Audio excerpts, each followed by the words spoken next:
തിരുവനന്തപുരം ജില്ലയിൽ ഏറ്റവും വാശിയേറിയ മത്സരം നടക്കുന്ന ഒരു നിയോജക മണ്ഡലമാണ് കാട്ടാക്കട.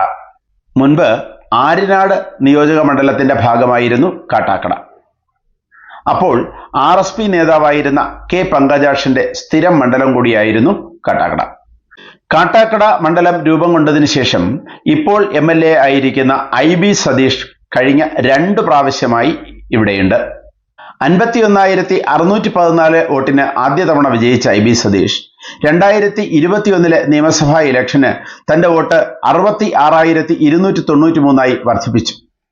2021 നിയമസഭാ ഇലക്ഷന് IB സതീഷിന് ആകെ കിട്ടിയ വോട്ടുകൾ 45.52%. മണ്ഡലത്തിൽ വളരെയധികം വേരുകളുള്ള IB സതീഷ് മൂന്നാമതും ഇവിടെ മത്സരിക്കും എന്ന് പ്രതീക്ഷിക്കുന്നു.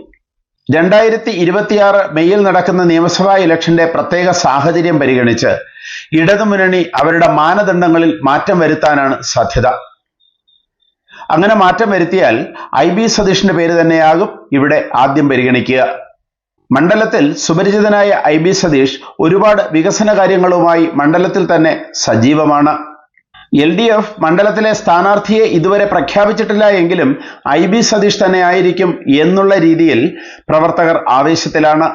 കഴിഞ്ഞ 2 നിയമസഭാ തിരഞ്ഞെടുപ്പുകളിലായി BJP സ്ഥാനാർത്ഥി PK കൃഷ്ണദാസ് മണ്ഡലത്തിൽ തന്നെയുണ്ട്.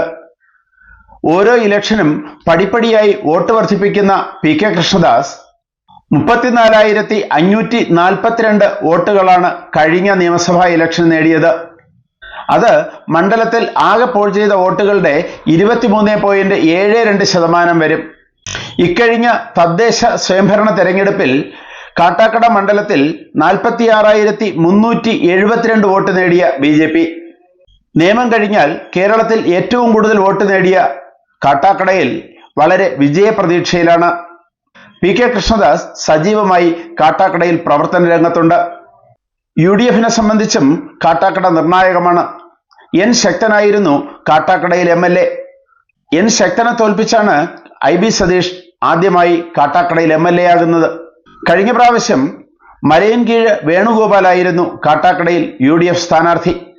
43,062 വോട്ട് നേടിയ മലയൻകീഴ് വേണുഗോപാൽ കഴിഞ്ഞ പ്രാവശ്യം നേടിയത് 29.57% വോട്ടാണ്. ഇത്തവണ UDF സ്ഥാനാർത്ഥിയെ ഇതുവരെ പ്രഖ്യാപിച്ചിട്ടില്ല. N ശക്തൻ ഇത്തവണ മത്സരിക്കുന്നില്ല എങ്കിൽ മലയൻകീഴ് വേണുഗോപാലിനോ MR ബൈജുവിനോ ആണ് സാധ്യത കാണുന്നത്. രണ്ടുപേരും മണ്ഡലത്തിൽ പരക്കെ അറിയപ്പെടുന്ന നേതാക്കളാണ്. മലയൻകീഴ് വേണുഗോപാൽ 2021 ഇലക്ഷന് മത്സരിച്ചിരുന്നു. കഴിഞ്ഞ തവണ ബ്ലോക്ക് മെമ്പറായിരുന്ന MR ബൈജു മണ്ഡലത്തിൽ സജീവ സാന്നിധ്യമാണ്. N ശക്തൻ, മലയൻകീഴ് വേണുഗോപാൽ, MR ബൈജു ഈ മൂവരിൽ ഒരാളായിരിക്കും കാട്ടാക്കടയുടെ UDF സ്ഥാനാർത്ഥി. ഇതിലാര് തന്നെ ആയാലും കാട്ടാക്കടയുടെ മത്സരം കടുക്കും.